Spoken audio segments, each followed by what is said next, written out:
Kufikia jana jioni tukifunga, tulikuwa tumefikia 84%. Ile percentage ya the region. Kirinyaga ilikuwa hata 88%. Nyeri ilikuwa hata 82%. Kiambu ilikuwa I think at around 88%. Nyandarua ilikuwa chini kidogo, I think around 80%, but the average was 84%.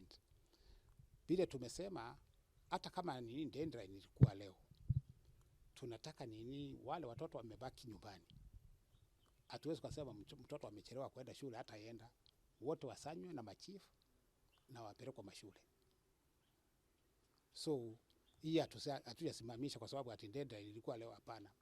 We want to have 100% transition.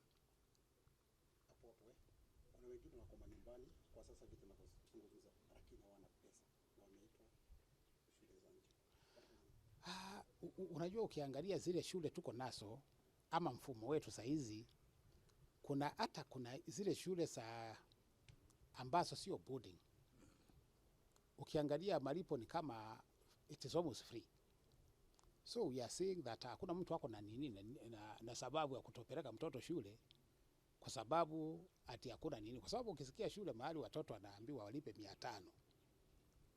Sasa hatuwezi kusema kuna mzazi amekosa 500 shwari ya kupeleka mtoto nini shule. Ni uzembe tu na kutojali, lakini wazazi kama hao nao tunasema hata nyinyi tukiwapata mko shindani. Mko kwa shida. Ni haki ya mtoto asome. Na kama una uwezo kabisa si useme serikali iko.